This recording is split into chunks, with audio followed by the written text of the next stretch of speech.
It's exciting to have Project lead the way at our 7th grade level. I know our middle school students, in particular our 7th grade students, are having a wonderful time experiencing project-based learning in a very real format. It's embedded in their science curriculum, and it's a great opportunity for us to make sure as a district that all of our 7th grade students have that experience.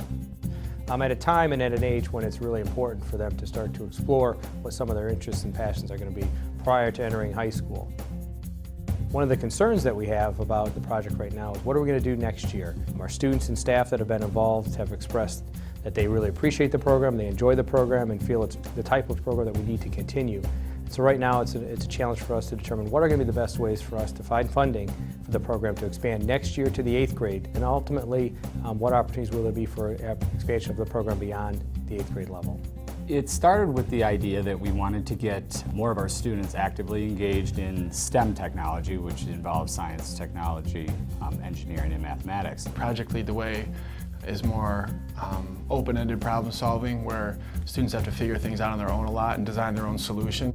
It's all project-based learning, so we give the students a real-world challenge and they solve it using science and math and engineering in a more open-ended scenario. The Pepsi Refresh grant was something we actually stumbled upon. A parent talked to us about, hey, we should go after some of these grants, and what that meant by securing $25,000 from Pepsi was that we were able to purchase approximately 25 of the laptops we needed to run the program. I believe the relationship between Pepsi and Saline area schools is awesome. I mean, and the Pepsi Refresh project is just an example of it. Right now we're using the computers and we're building the rocket online. I like engineering and architecture, so it's pretty fun to build. We have the entire curriculum downloaded, so that's all accessible to us.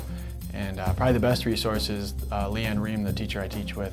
She and I are always trying to figure out things together and kind of use each other's ideas and work together. I think one of the greatest things about Project Lead the Way is the fact that 4 Saline teachers were able to go to the training together. We've really built a support system with each other so that we can work together to develop a great program. So we've become our own little professional learning community that works together throughout the year to kind of troubleshoot some of the problems and work together just to make Project Lead the Way awesome. The best part has been when kids figure something out, especially when they've had to maybe work through it or struggle through it a little bit, and they might get a little frustrated as well.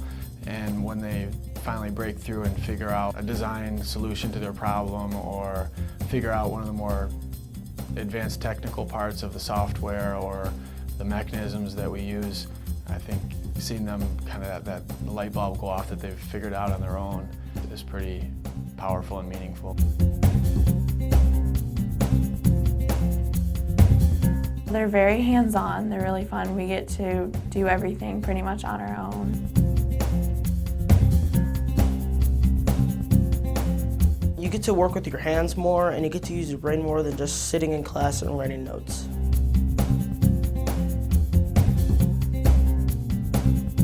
I would consider engineering too.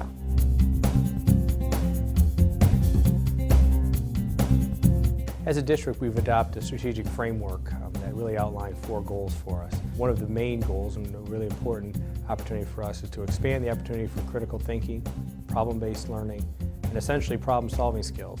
Project Lead the Way and this type of program is something that we are committed to as a district.